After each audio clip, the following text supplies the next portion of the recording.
Welcome back to the Villain Report. I am Russell Wayne, a.k.a. The Villain, a.k.a. the UDFA of sports podcasting. That's right, undrafted, unwanted, but still finding a way to the millions and millions of the Villains fans every single week, or maybe tens and tens of people. But anyway, it's hump day, baby.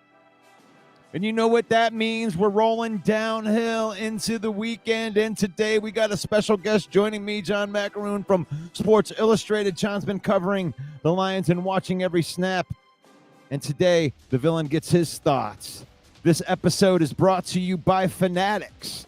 If you're rocking with the 313, if you bleed Honolulu blue, then you need to gear up like the real one over at Fanatics, our official merch partner. I'm talking official Lions jerseys, blackout hoodies, throwback Tigers gear, WWE gear, Red Wings gear, drip so icy that it should come with a Zamboni. So here's what you do.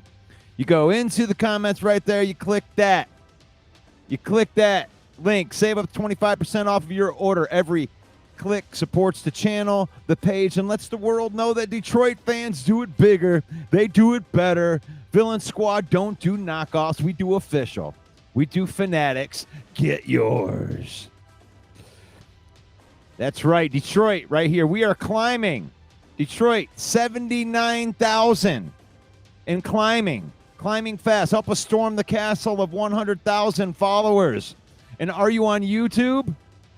Are you on YouTube? Hit that subscribe button, man. We don't even have 1,000 yet on there, so we need all the help we can get. Hit that subscribe button at 313 Villain Squad. So Facebook, YouTube, X, TikTok, wherever you scroll, the Villain rolls. Connect with me because it's faith, family, and then football in that order. We use football. We use football to create the memories and spend time with our family. We don't let football use us. That's right. So it is time. What's going on, ladies and gentlemen? We got the peeps up in the crowd. I got my special guest in the back. That's right, Villain Squad tonight. Today, we got one of the hardest working soldiers in sports, in the sports media. You've seen him on Woodward Sports. You've seen him breaking it down on Crunch Time. You've caught him on the Detroit Lions News Podcast. And if you've ever walked into a Starbucks, you probably saw him camped out in a corner waiting for Dan Campbell to drop a quote. This man is everywhere. The front lines, the press lines, a true media trooper in the biz. It's the doc, the myth, the man, the legend, the heartbeat on speed dial from the Detroit Lions on SI, Mr. John Maakaron. Hello, hello. Some would say that joining you last time on the Villain Squad maybe made me even more of a villain last week. But look, in the end, I was right. When the Lions run John Morton, Ben Johnson, Dan Campbell's offense, they can drop 50. So if you know they're a football team that can drop 50 points and they play as bad as they do against the Packers, you got to ask some questions. So I'm thankful I'm one person that is not that's not afraid to ask Dan Campbell, hey, I liked your offense last year much better. And really, I wish I could have foreshadowed the future and said, hey, your offense against the Bears definitely would look good against the Packers. So, but I do think that they realized, okay, you got to come better if you're going to win a game. And yeah, winning cures all, thankfully. It's a beautiful thing. So the Lions stomped the Bears 52-21. The offense looked completely different. Jared Goff had 5 touchdown passes. Gibbs, Montgomery lit up the ground game. What changes do you think that Morton made schematically in communication and execution? What do you think was the biggest difference between week 1 and week 2? Yeah, well, first and foremost, I do think that the Lions recognized across the board against the Packers, it wasn't good enough. And when you spend all week preparing, you're spending hours upon hours trying to figure out the best way to perform. And when it falls short and the whole world is wondering what happened and blaming John Morton, Dan Campbell owns some of it too. The players own some of it too. But most importantly, those questions are going to start to be asked because the talent's there. St. Brown, Gibbs, Montgomery, JMO, Laporta. You are not going to expect any type of performance that you saw against the Packers. It's a division game. It counted on the record. So people reacted strongly to it. And luckily, Dan Campbell that week said it. He said, this is a new standard for us. We are Super Bowl caliber. People are watching us from game one. Absolutely. That's the kind of team I want to cover. I want to cover the ins and outs of every game. They're not irrelevant. And by and large, it was, when you look at week one, it was a referendum that plan wasn't good enough. The route concepts weren't good enough. The receivers were at the same depth. It was a play calling scheme that did not put John Morton did not put his players in the best position against the Packers. And the Packers dictated to you how to play. Their defense dictated to you how your offense was going to go. That doesn't work. I don't care how good the defense is. When you have that level of talent, you got to find avenues to have explosive plays, better route concepts, using the skills that you have and execute better.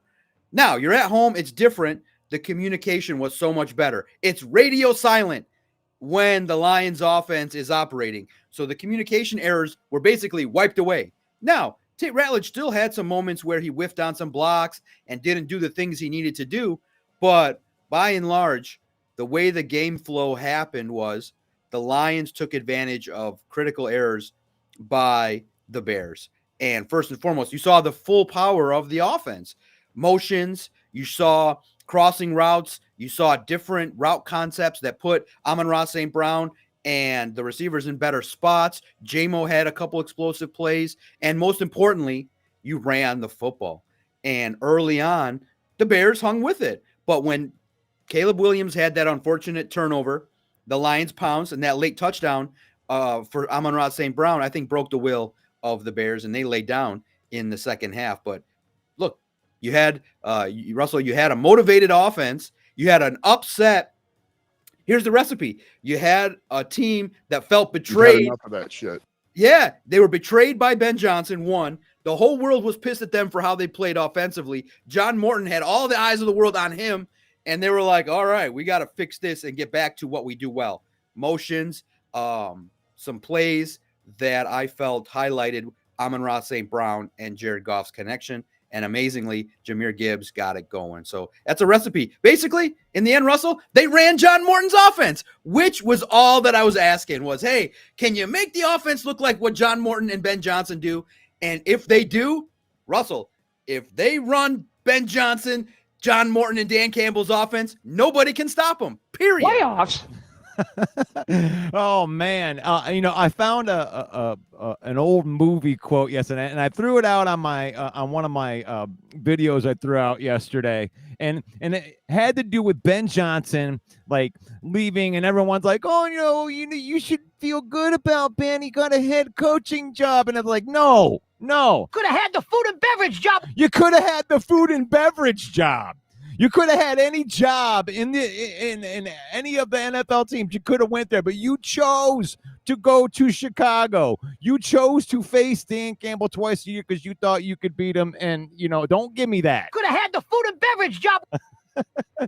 But, okay, let's have another question that's based off of John Morton right here. He appeared to fix the offense, right? Is this more of him, like, actually fixing the offense, or is this just the Bears and we have a rude awakening coming here for the Baltimore Ravens?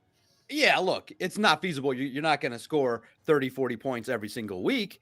But look, the Bears suck, and everybody knows it. Now that the reporters, I was great too, because look, it doesn't take much to know that Caleb Williams, we were joking around with him and his accuracy. I talked to, and see, the thing is that people sometimes just think that I'm just a regular fan and I just talk junk. But I do want to acknowledge that I talk to NFL scouts, I talk to defensive coaches, I talk to a lot of people, and they feed information, they give you perspective, and I read everything. I listen to a lot of podcasts. So you formulate that, and I said it publicly. I did 41 straight training camp shows, and I said the goal for the Bears game is one simple goal: blow out the Bears, because they're not that good. Blow out the Bears, not just win, blow them out.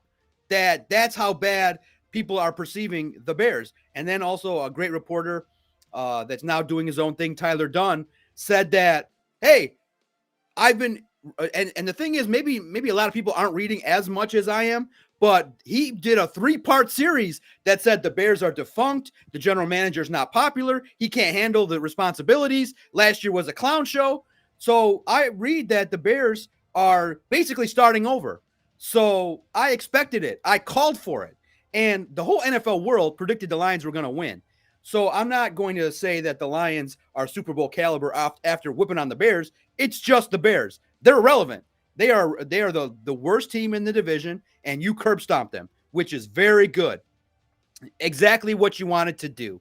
Now, for John Morton, look, it clearly shows you, and for those of you that got mad at me for pointing it out to Dan Campbell, maybe I didn't eloquently say it to him, but in the end, the Packers game plan and all the stuff that they tried to do was ineffective and actually put the players in a bad position. Last year's offense was humming. And so it's also, people took it in such a way that was different in that last year's offense was, Russell, almost historic. Like, you're not going to see it too often. And so I said, if you have a historic offense, try to replicate it. And I think they tried their absolute best to highlight the strengths of the team against the Bears, which is, hey, who's your best player on offense? Amon-Ra St. Brown. You start the game with the beautiful crossing route to him.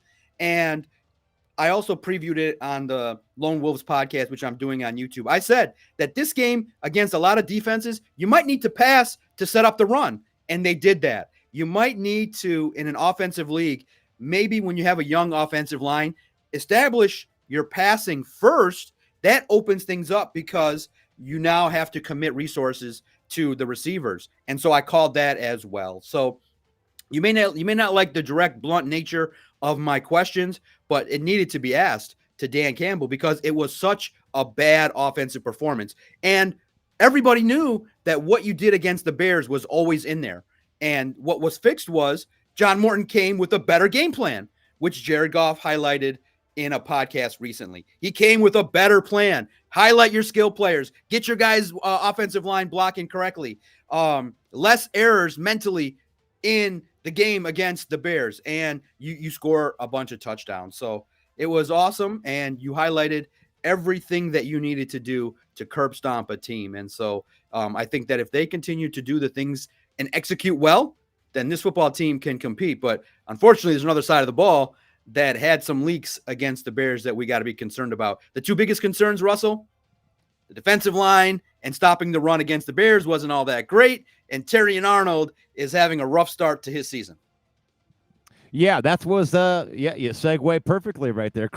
Shepard was criticized last week for, and he criticized himself for giving up too many of the big leaky plays. And to me, it was like the first and second down defense was really, really good again, right? And any of the problems that we seem to have here seems to happen on that behind the sticks type of thing. When you put them in a situation where you can peel your ears back and go after the quarterback, they're not getting to them in that. And then this is more in the first half than it was the second half. But do you see some of the same problems are starting to get fixed a little bit? Do you think that they're heading in the right direction? Yeah, no doubt. And then to the point, I love your commenters. They're really good, nice and fun. I stuttered because typically, Russell, when I ask questions, I'm right to the point. Like, Dan, can you run the same offense as last year?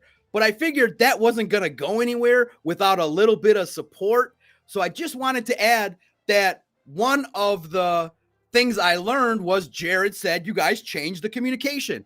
And I think once I said Jared, I think it sent like it just upset him because he's thinking it's another question about the offense, how bad it was. Jared's talking to you about communication, and it just came. Then he said, which was, I don't know why he asked me that. He said, what drastic changes did you see from the offense?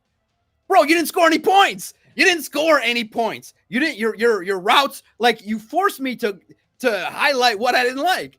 And it didn't go exactly right. I do need to slow down when I ask questions, but in the end, there's only so much time that they give you. Dan Campbell's not out there for an hour. He's not just going to sit there and eloquently talk for 2 hours. You got like basically 10 minutes and I want to spit it out. So it's not easy to ask Dan Campbell questions that maybe he's not going to be happy with. I'm a human being, but I'm still going to ask those questions. And we got to ask Kelvin Shepherd this week. Bro, your run defense wasn't that great. It wasn't to the level of the standard that you had. You had a major miscommunication on the Rome Odunze. So the issues are that we're seeing first and foremost, and it's early. Luckily, you're 1-1, but championship level teams right now, the miscommunication in the secondary has to get buttoned up. Rome Odunze took advantage of a zone where the communication wasn't well, and you don't want Jack Campbell running with a receiver all too often. That's never going to look nice. And I think the run game, they're trying to mix and match.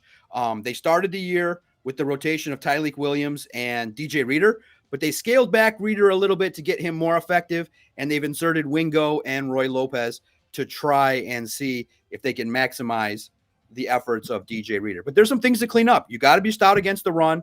You got to get home on the blitz, and you got to have better communication in the secondary. Those are three big things that if they don't execute against the Ravens, they're going to get destroyed. And I do think that they'll play better. They'll play their best game. But this game against the Ravens is a referendum more than what you saw against the Bears. This is a good test, and I love that it's on the road. I love you're facing Lamar Jackson.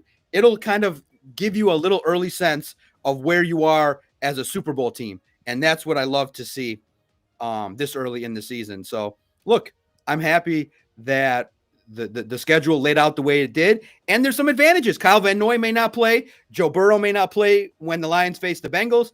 So maybe some of that toughness of the road schedule maybe eases up just a little bit. I love that right there. I love that. And, going out, and you segue so perfectly. I swear I was like, I forgot to send you my notes and everything like that. And you handle it like a champ. Well, I have to send that to some people. Some people you have to give them something, but not John Maakaron. The doc already knows what time it is, and we're moving on to this Baltimore Ravens game. And it's like there's something inside of this. There's two things that the Lion, like there's a certain portion of the Lion fans that are out there, and you may help with this, and it's a good thing that you point these certain things out. And one being, let's get some type of pressure opposite of Aiden Hutchinson, not named Aiden Hutchinson. Let's get some pressure on that. And can the Lions stop a mobile quarterback? And this gives you both in this game right here. And I want you to talk a little bit more about how big that would be if they could just wrestle this one mobile quarterback and just take that whole thing that people like to just pigeonhole the Lions into, how they could kind of defeat that narrative a little bit. Yeah, well, look, I'm looking at it differently. I just think you got to contain everybody else. You stop Derrick Henry, and you just Lamar is not a mobile quarterback. Lamar is an excellent, supremely talented athlete. He can do whatever. He's gonna make it tough for everybody to corral him. He's just a supremely talented athlete, and he can maneuver, and he can get open, and he's a speed runner and very talented. So he's much more than just a mobile quarterback. He's just all world. Give him all the respect that he's due.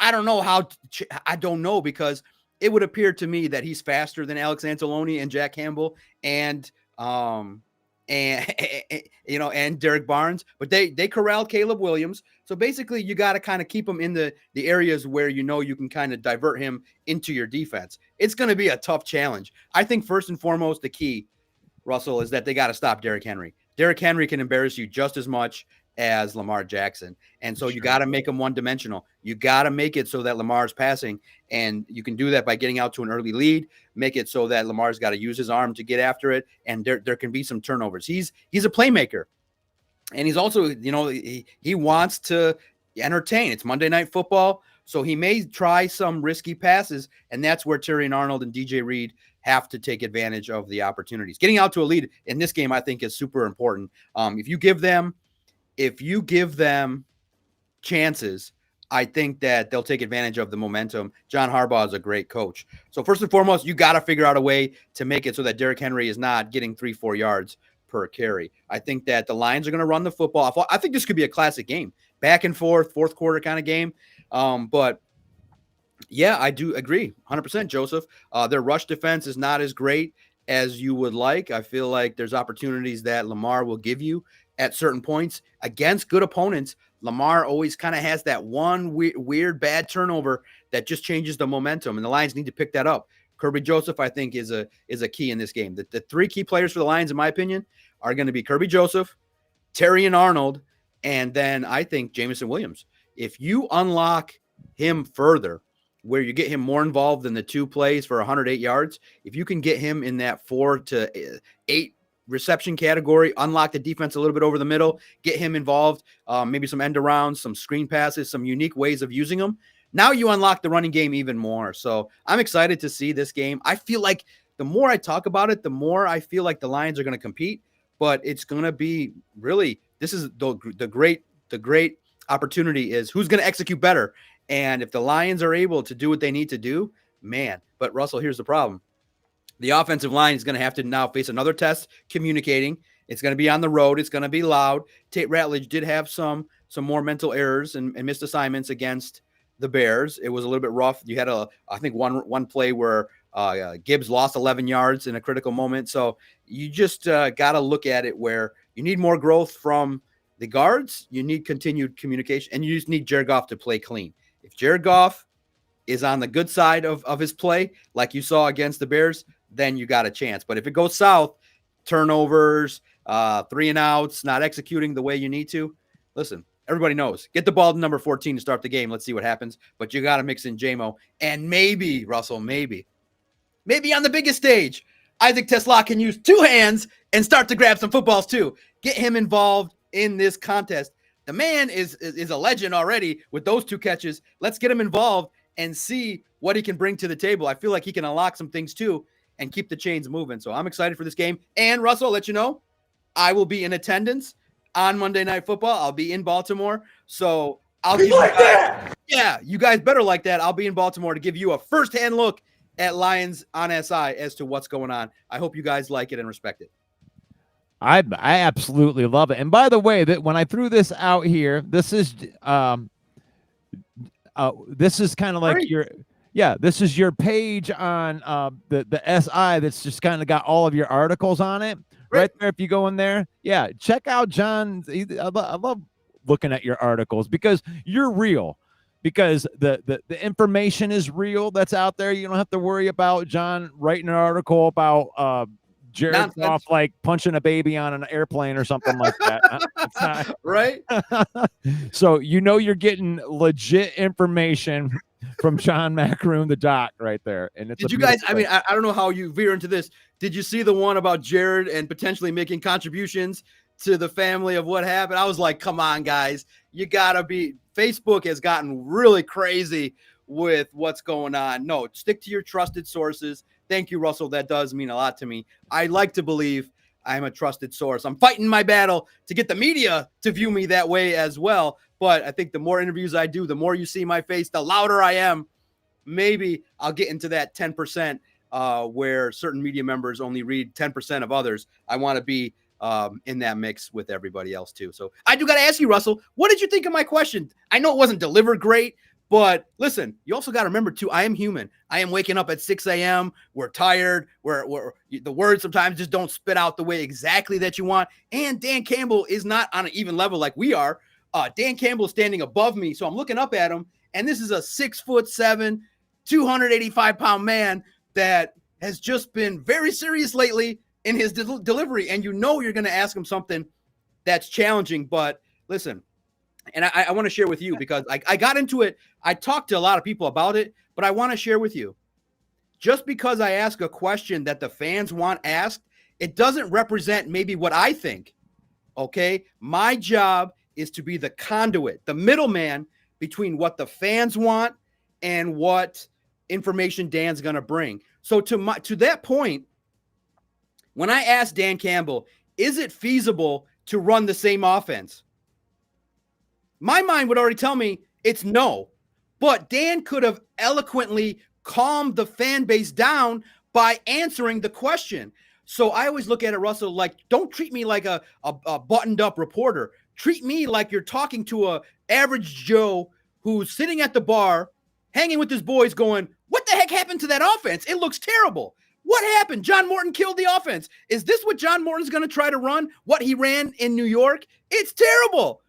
So in essence, all Dan had to say, he didn't have to go into reasoning. He didn't have to go into what changes did you see, Maakaron? No, all he had to say was, John, I get what you're saying. Our offense didn't look right. That wasn't our offense. Our offense is predicated on a lot of things. We didn't highlight our strengths. Moving forward, I promise that this offense will look like what we've run in the past. John's been here before. That's 15 seconds to calm down the fan base.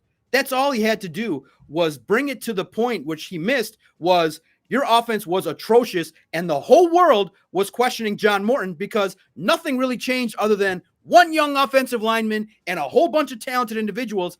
And my question really was respect to Dan Campbell's offense, because that when you fall that far below the standard, nobody should be happy. And so I hope that's where people took it. And for those of the people that say, I don't know football, you don't understand. I will take questions that I know the answer to already. But if a lot of fans want to know, that's not my job. I don't have that big of an ego. It's not my job to legislate what the fans want to talk about. The fans are bigger than me. My job is to deliver what my audience wants to know. And what my audience wants to know, that I've already had since 2018, might be totally different than what the Slappy sitting on his desk at home wants to know. The Slappy wants to kiss John Morton's butt and be happy all the time. I have a specific audience that paid me to get to this level. So I'm sorry if my questions come off as a little terse or a little bit off, but I have an audience already that really in the end just says, John, you have a mission. You are a conduit. Find out about this offense. And so I did. And don't worry, guys. I've made national news before with my questions. I've asked Jared Goff, Dan Campbell. I've been doing this for 8 years. So if you really think that the On SI platform is going to hire somebody that doesn't know football, you don't understand the whole mission. It's not that I don't know football. It's I know how to please my audience. That's the secret. That's the secret is, John, do your job, which is help us understand what we want to know. That's what I'm good at. That's what I'm great at. And so what'd you think, Russell? Was that a horrible phrase question, or was that something you found valuable to kind of want Dan Campbell to be asked in a press conference after week one? Look, they all count the same. There's only 17 games. So you fail, you're going to be asked about it. You shine, you're also going to be learning why this team did so well. So I like to get on the villain's advocate time because I kind of listened to it and I watched it unfold, and it really just seemed like it was kind of like a little bit of a miscommunication at first where he didn't totally hear the question, and then it was a defensive mechanism coming off of a really bad loss. You're already kind of on your heels a little bit, and I think he caught him off guard a little bit with the question when in his mind going up to the podium, he's like, oh yeah, I'm going to look at this tape. I'm going to find out that my offensive line had a bunch of miscommunications and made the whole offense look like shit. And he already has that in your mind. And then you loaded up the question with something that was kind of off of what he was thinking before he even had to talk about it. So I think that he went into a defensive mode right there, but I don't have any problem with the question. I mean, what are you supposed to say? Hey, Dan, you got your ass kicked out there, but man, it's really all swell. There's some rainbows out there. I think I saw a leprechaun doing a cartwheel out there. It was awesome. No, it sucks getting your ass kicked. And also, you had enough of that shit. Exactly. You know? And the one thing that probably was not going to be nice received was he asked me what was so drastically different. I should have just said, Jared, I should have just reiterated Jared said on the radio that you changed the communication big time. That's it. But I went into pre-snap motion and lack of explosive plays because he used the word drastic. Well, okay. Well, it was drastically just your whole offense. So that's the way it went. And but you learn from it. You know, you learn to be in the middle zone there of being concise, but also sticking to maybe one point and not all the points. Because he's like, this fool is going to bring up 6 things that we did wrong. I only wanted to really know one. So, but in the end, I respect that opinion. It could have been asked better on my part, But Yeah, that would be. That's a question I want to ask you right there. It's like more not what I think about what you think. What did you learn from asking that question, and how you could apply, or maybe how I could apply it to my career here? Is that the point that got me to ask the question was the Jared communication. I should have just stuck with one thing that was drastically different that I knew. One thing I should have just said. I should have introed it with, Dan, Jared said on the radio, you guys drastically changed your communication. Knowing how great your offense was last year, did you need to change it at all? That's it. And, you just maybe stick with one theme to highlight your point, because in the end, my point is still kind of the same, which is you had a beautiful offense, and Dan Campbell has said it before. We can almost tell the opponent the plays. Everybody knows everything. Try and stop it. So when John Morton, and thankfully these guys are talking so much that the more that they talk, the more my point made sense. Jared Goff came out and said today, he said to Mark Sanchez, he's like, we're all happy for John Morton. He came with it with a better game plan.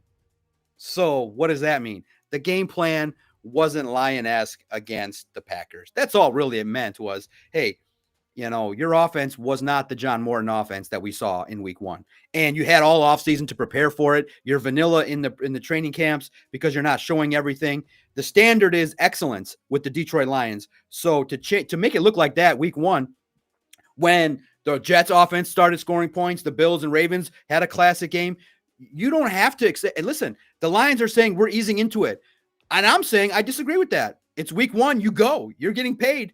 And I get the idea of taking it easy, preseason, all that stuff, but I don't care. You have the same talent. So I'm demanding more week 1 from the Lions than maybe even they are. So that's fine, but it's just a difference of opinion. But I think you got to be succinct. I got to slow down sometimes. And I just have to try to eloquently identify what's the real point of the question and ask it in a way that's tough. But also, too, I probably would have got the same answer because it was the 19th time he was asked why your offense was terrible. And I think he was also protecting John Morton.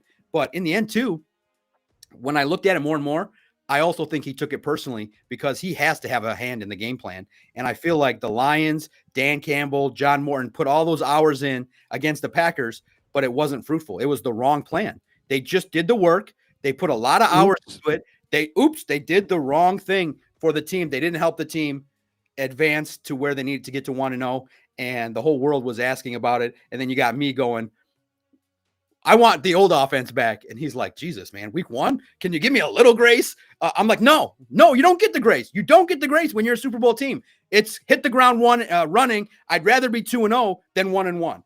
That's just me. That's it. That's just me. But, I'm one of the homers that thought, this thing could hit the ground running coming right out of there. And it's you know what? I saw something a little bit different because they did get their ass kicked in that game. And you can definitely point at the play calling. I'm not denying that, but Goff did complete, 31 of those passes in that game. And you do have 2 of the best running backs and people out on the perimeter. Normally when they catch those short passes like that, they can turn it into a 7-yard gain or a make it 2nd and 2. But no, Green Bay was tackling really, really well, and they deserve credit for being able to tackle out into space against our great playmakers. So I don't think it was all on John Morton. I think you throw a little bit on the offensive line. You throw a little bit on them maybe needing to break tackles a little bit out into space, throw a little bit on Goff for not taking the shot downfield. I mean, I think it's a little bit of everything coupled with the fact that Green Bay was fired up and they were ready to go. They were already a good team. And then the week before you drop in one of the best defensive players in the National Football League, they were fired up, man. They brought an intensity that we didn't match from the word go to the end. And then the Lions brought that intensity into the second game. They didn't walk away limping and going, oh, the Packers beat it. No, they came out and they were like, okay, we're about ready to show the world who we really are. And it wasn't perfect. I think there's I think it's going to take 6 games for I mean, you're not going to get it perfect this week. I think it's going to elevate, and you just have to give the communication thing. It just does take time. It just does. Like, no matter how much you don't want it to, this isn't Madden football. We're not going to be so good that we're going to just, beat everybody 45-0, and it just isn't going to happen, even though it might happen a couple of times. Right, and you like that? To some of the commenters' points, the Bears are able to execute in the first 15 plays. It's just the rest of the game plan that sucks for them. So you would have expected, you can't say, and I don't do that kind of stuff where you say, well, if you take out Terrion Arnold's it's my quarterback. 5 plays that he stinks, he's a great, he's a great cornerback. No, those 5 plays count. All the plays count. We analyze everything because, if you start doing that, you could say, well, if Jared Goff would have scored more points against the Patriots, he in my mind, is a Super Bowl quarterback. Well, no, he played really bad, and the Patriots exposed him in the Super Bowl. So you have to include everything. So don't do that. That's a defense that fans have where they say, well, if you take away this and you take away that, then really we're a good team. No, you're a 1-1 team. You curb stomped a bad one, and you should be concerned that the Packers, they may not be done adding. When they get a sense probably that they may be 3, 4, 5-0, or they're really good, they may add more because Jaden Reed's out for a minute. Potentially, they may continue to get better. So I'm not happy that the Packers caught you. That sucks. And I think that this football team should be viewed in the prism of how close are they to the Super Bowl. After week 1, the whole world felt like they were back in the middle of the pack. After week 2, they kind of feel like, okay, let's get after it. Now, week 3 will be the most accurate test as to where you are in the realm, because this could be a Super Bowl preview. And I love the opportunity to face good football teams. I don't get slappy happy when Jared Goff sets historic marks against a team that's a last place team with a bad quarterback that everyone makes fun of and has a new head coach with a general manager that the whole world kind of is questioning, like doesn't bring in the right talent. So you curb stomped a team you're supposed to. You know everything about them for the most part. So now go do it against the Ravens. That's how you establish supremacy. That's how you get more respect legitimately. And you can even make the Slappies even more activated by a great performance and win. And I'm expecting it. I'm expecting the Lions' best. They're going to learn from the Packers' nonsense. And John Morton's got to continue the positive train here. And I love the fact that Jared Goff talks about him. We learn a little bit more about him. He's nasty. If you don't make a play, he's going to get in your face and tell you about it. He's my quarterback. And he's somebody that is going to coach these guys hard and get them to play the way they need to. But in the end, Russell, this is a talent-driven league. If you have Amon-Ra St. Brown and you get him 3 touchdowns and he's the elixir, you got to get him going. He's the force. You get him going early in games, it feels like the offense gets into rhythm. He's more important than Gibbs. It's St. Brown, Gibbs, J-Mo. Get them going in this game. And if you do, I'm saying it right now, it's going to be a knockout, drag-out fight, but I think the Lions win this one. Ooh, that was going to be my final question. Like, they win it, baby. They just win it. They win it, baby. They are riding high. They take what's good from this offense. They clean up the stuff that they got to work on in terms of defending better against the run. I think they tried to limit Derrick Henry. I think they're going to be effective in that. He might break 1 or 2 where you're like, oh my goodness. But I think that Lamar Jackson is a player that as long as you don't let this thing start off where he's out 14-0 and you let them build momentum, if you make this a knockout, drag out contest early, like your commenters are saying, get going early in that first quarter. Here's the key to the game to me always. And I highlighted it, I think, in the first game. If you win the toss, tails never fails. Take the football. Take the football on offense. What happened in week 2? You lost the toss and they deferred. Take the football. I don't trust defenses to stop anybody, especially on the road. The Lions won the toss against the Packers and they went on defense and it was horrible. The Packers went down the field, scored. You were down 7-0. They get momentum. Don't do that. I don't care about the analytics. You win the toss, you go on offense. Your strength is your offense. That's why there is not a great commitment to the defensive end opposite of Aiden. They love offense. They paid J-Mo. They love what they see on offense in an offensive league. Enough of this. Start the game on defense. I don't trust it. I don't care if the next 6 games they start on defense and they stop it. It's an offensive league. Win the toss, take the football, score points, dance in the end zone, win the game. That's my philosophy. I like the John Maakaron philosophy. Let's Take go, that baby. ball. Let's go. So, John, it's always nice to have you on here. This is awesome. You say that Absolutely. I like having a guy that's on the inside right there. It's so awesome. It's like it does something to me when I'm listening to Dan Campbell and then I hear you ask the question and it's like it's awesome, man. I'm glad to know you, and I'm glad that you take your time out to come to some of these smaller podcasts right here, and you really do the rounds, man. I see you everywhere. Listen, there's no small podcast. There's just people that do podcasts and those that don't. Everybody that does a podcast is amazing. It takes courage to step in front of the camera and talk and do it. And I'm no different than you, Russell. The only thing is I'm crazy competitive. And when they told me that podcasts weren't media, I was hell bent on saying that it is. And if it opens the door for others, that's fine. If it doesn't, but all I want people to know is I'm not really a villain. I'm just a curious fan of football that if things go well, what's going on that's making it well? And when things don't go well, what happened to make it so that you didn't win the game? That's it. I'm not a villain. I'm not a fool doing this. I've done this a long time.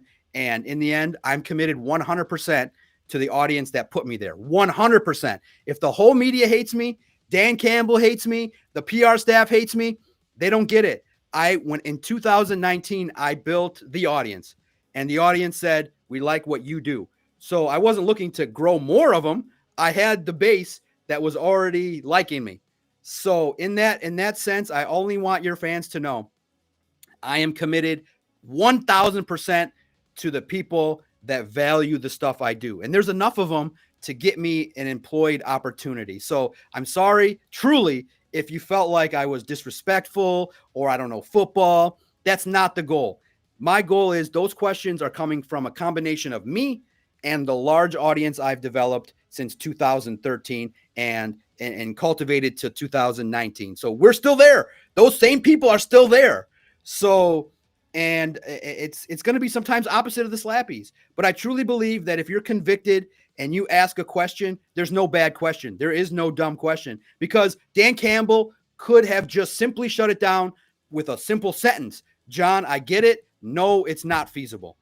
That's it. Now you have it in print. It's out there. Dan Campbell says, or he could have elaborated further and said, look, we got to change communication because the Bears know it. And Ben Johnson knows our stuff, and we want to start to practice it moving forward. He could have gave some insight. NFL is that fine line of secrecy and giving information. And I got to find that balance. Sometimes it's good. Sometimes it's not. But also to remember that if you work in the NFL, you wake up every morning at 6 a.m., you read everything, you watch everything, and you go to the facility. And I would ask for just a little grace that sometimes, I'm not going to publicly say it, but sometimes you're a little tired and the words don't exactly come from your brain out your mouth the exact right way. We're all kind of exhausted too. But I hope that if you ever have a question about why I'm asking something or the tone of it, I'm easy to find and easy to explain. When that happened, I laid out, here's how I laid out the question. I heard from this, I did this, This is the nature of the question. And the slappies are loud. It was great though. It was 50% thank you, John, and 50% you're a boob. And I like that. I'm thick-skinned, but I would like those that don't understand, the slappies that don't understand where I'm coming from, to have a little grace that I'm not just doing that to make clicks. I'm not doing that. I'm doing that because if I don't do it, then the people that have paid me to do the job will dissipate. And then you won't see me on the Villain Report anymore. This is a perfect scenario of why this is called the villain. Why you don't become the villain. You do become the villain. You don't mean to become the villain. And that is a perfect scenario in that, because you asked a perfect question. Then honestly, if half of the crowd is out there and half of them are this way and half of them are this way, it is something that needs to be debated. Okay. And then now Russell, because I respect you, you've had me on now twice, I'll tell you, it's not a bad thing to have people also talk about you. So let's say, for example, I have a core group of audience X. Okay, they like you. They're already in the mix. Now you have a core group of slappies that never heard of you before. They never understood who, they don't even know who the voice was asking those dumb questions. So let's say there's 10,000 of those people. Now all the slappies are like, John Maakaron sucks. He's an idiot. He's the worst boob on the planet. You may only get 100 of those 10,000, but that's 100 more that never heard of you before than you had. So to share with you, I've gained followers. I've gained more traction on YouTube. So it's never a bad thing if the 10,000 slappies are calling your name out. John Maakaron on SI is the worst reporter. How did they let this fool into the media? They use my name. They use my site. So I got the free publicity and I got the opportunity. It's true, Russell, to all your fans listening and to you, all press is good press, and I'm not going anywhere. So it was a great week, and luckily they won. I like that. It was a great week, and I look forward to hopefully coming back in a couple of weeks when they're 3-1 and giving you guys more insight. I got a lot of respect for you, and listen, you're not small. You're relevant. People like you, and you know, whether you grow on Facebook or YouTube, there is no word small. It's just more people got to learn that there's a talented villain that's doing his thing and trying to learn. There's a talented person doing his thing. And so guess what? I think still learning. That was the key thing that you said right there. I'm going to continue to learn. I think you're the real villain, and I'm just trying to take some of your shine and take some of your audience too. So let's see what happens. Let's see how I grow moving forward. And I look forward to talking to your audience too. I hope that they really dig into what I'm really about. If you think if you already thought I was a clickbait artist, you don't understand, but I already had the clicks. I already had them. I'm just trying to keep them. That's the secret. I don't need more of them. I just want to keep the people that I like happy, and they're fickle too. So far so good. 7 years in, from one villain to another. Go Lions. Let's whoop the Ravens' ass, and you can find me all over the internet. Let's talk soon, Russ. Take it easy, John Maakaron right there. Ladies and gentlemen, give it up. I don't know if you can hear them all chanting his name in the audience right there. But yeah, you can find John Maakaron right there on Sports Illustrated right there. And you know what? I don't mind being small, and I don't mind being, because I think that fits into my persona. My persona is that I'm the undrafted free agent.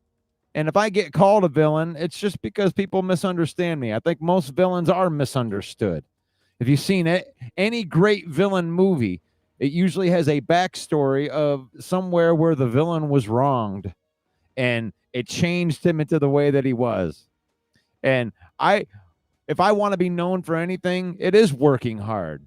That's what I love about John Maakaron. He does go and do all of the podcasts. If you ask him, he might come onto your podcast. And it isn't just because he wants to be a clickbait person. Clickbait people, they put up stuff that sucks. You notice the clickbait people because it is something like, oh, Jared Goff was on an airplane and he said something against gay pride or something. And it's like, no, he didn't.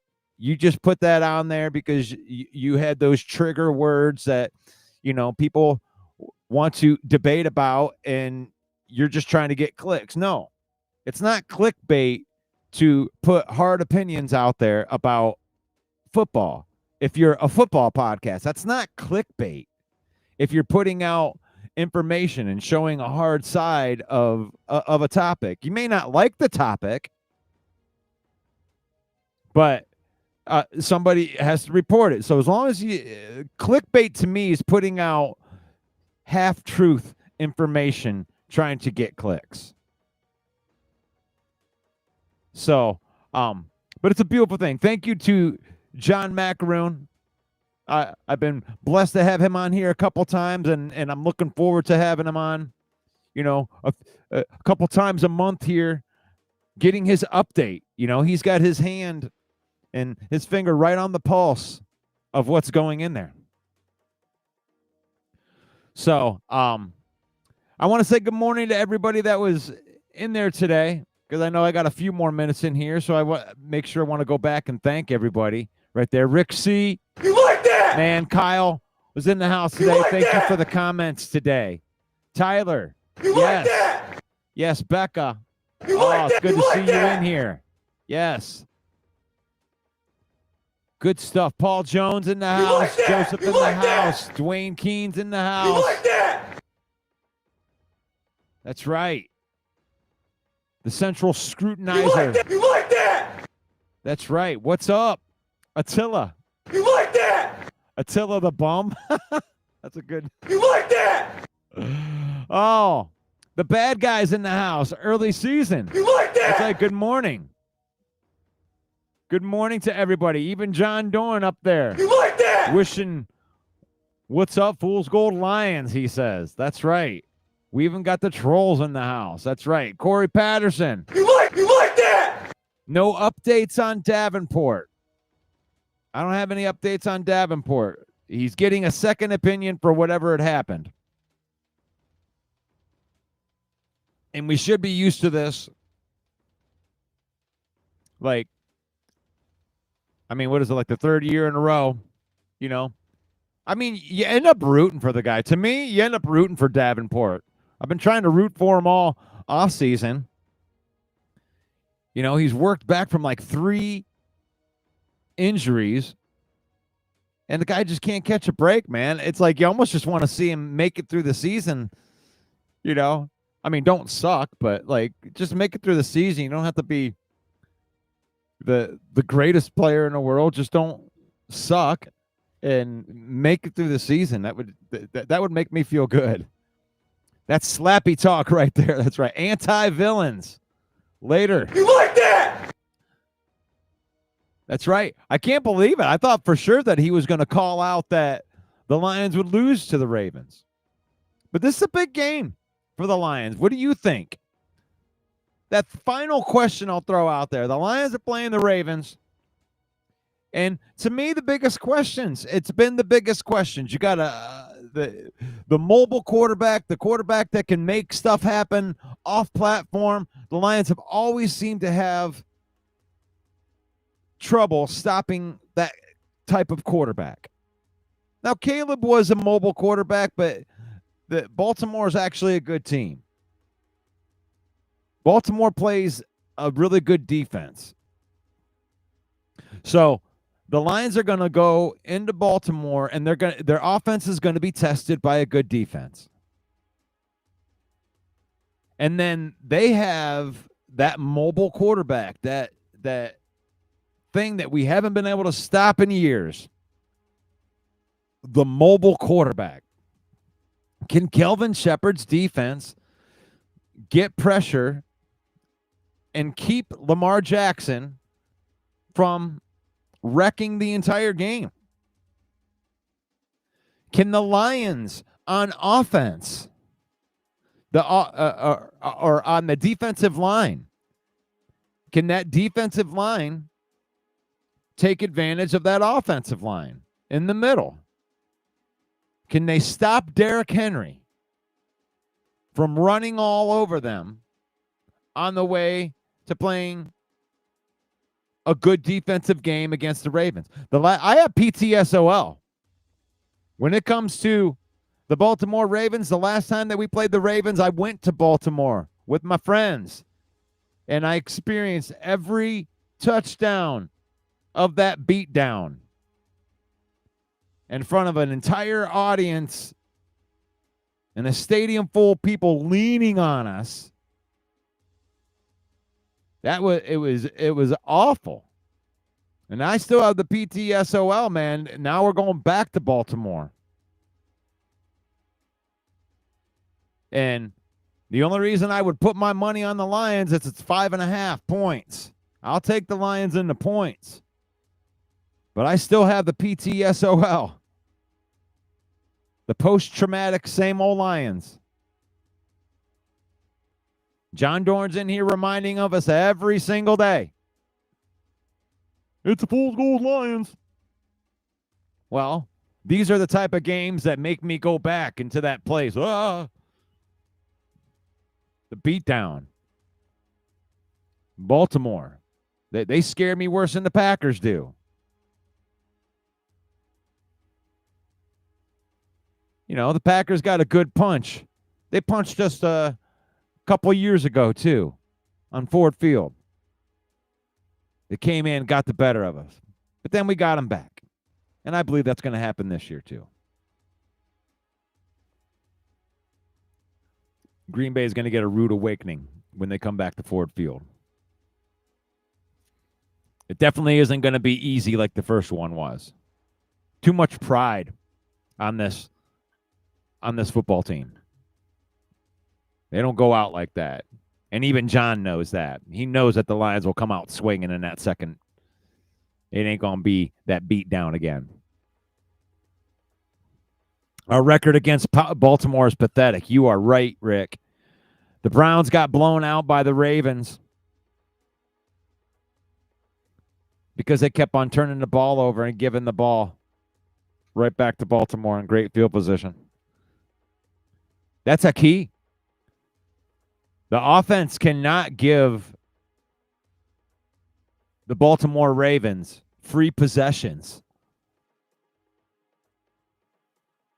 They got to play clean on offense, and the defense has got to, hold them back. I think that the offense is going to be able to score against Baltimore. And not because, I think that we're catching Baltimore. There's a couple of injuries that they're having. They're experiencing some things on defense. And I think that we should be able to score and run. And it might be a high-scoring game. I think that works in our favor.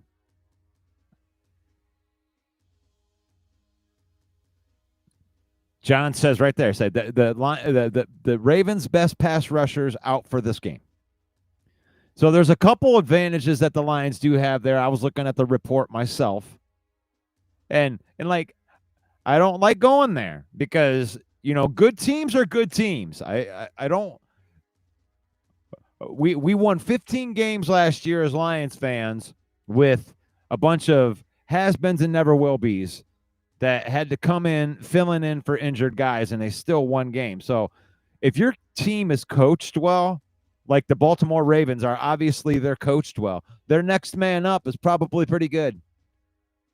That's just is what it is. John, you should know that too. You got a deep team over there in Green Bay. When guys go down, you guys know your next man up is probably pretty good. When you build a solid roster. I feel the same way about the Lions. Now, we didn't go out and get the high-end guy like Micah Parsons, but we got a bunch of guys that can play. All the guys on our team from top to bottom, you're not losing anything. So when we injure a guy that's on our line not named Aiden Hutchinson, all the other guys are about the same. Mekhi Wingo, Josh Pascal, Alquadine Muhammad, those guys are all solid edge rushers sets. You can bring the next guy in, and he's not going to take the level down all that much. And I think the Ravens have that. So as far as the injury things goes, I'm not going to give that too much.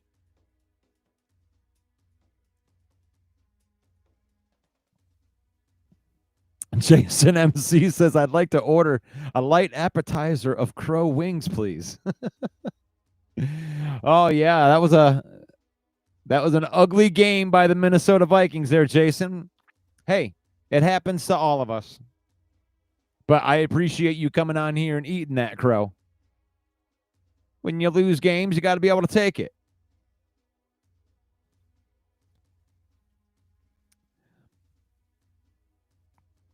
Kyle says that Baltimore's going to score some points too. Lions win with a walk-off field goal by Bates in the same way we lost to the record-breaking kick by Tucker. Wouldn't that be crazy if he broke Tucker's record?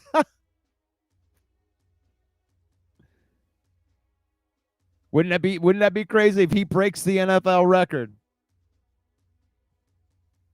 in this game against the Ravens? That would be nuts. That would be nuts. I would like You like that? I like it when stuff like that happens. And there shouldn't be easy games. No easy games in the NFL. if you do get an easy game, even you can go into even the easy games and you can find, a turning point. There shouldn't be easy games in the NFL. When you get blowouts, that's when you get people talking like about the Bears. You don't let teams put 52 on you. That is a black eye on your defense.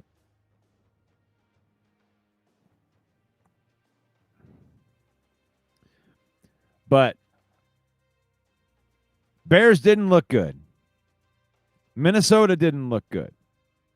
As we're seeing these things pan out, we're seeing the season play out. You're wondering if you're good in the division, but now you want to see how your team measures up against the rest of the NFL. Lions started out with 2 division games. How good is Green Bay? You got your ass kicked by a team. Did you get your ass kicked by one of the best teams in the NFL? And then you play the Bears and you kick their ass. Well, how much can you really trust that win? I love a good blowout win, throwing up some numbers, getting all the extra stats. Look at Jared Goff, 5 touchdown passes. Yeah. You put up 52 points against a bad team. Let's see if you can do it against the Ravens. So, before I take off, I'll give you some time in here to, get your early predictions in. You can put them in more than once. We'll be talking about the game all week. Tomorrow, we're going to talk about all of the division matchup games in tomorrow's episode. And we'll check it out. But I want to thank everybody for jumping onto the show today. Every once in a while, I got nice surprises like today. John Maakaron coming in from Sports Illustrated. Thank you, buddy. It's always nice having you on. Make sure you at least check out his articles. I've been sharing them on the page too. But you can join me Monday through Saturday at 10 a.m. This episode is brought to you by Fanatics.com right there. If you're rocking with the 313 and you bleed Honolulu blue, then you need to gear up like the real one over Fanatics, our official merch partner. Talking Lions jerseys, blackout hoodies, throwback Tigers gear. Red Wings drip so icy should come with a Zamboni. So here's what you do. You click the link in the description. Save up to 25% off of your order from our affiliate marketing partners over at Fanatics. Every click supports the page, supports the channel, and lets the world know that Detroit fans do it bigger, and they do it better. Villain Squad don't do knockoffs. We do official. We do Fanatics. Get yours.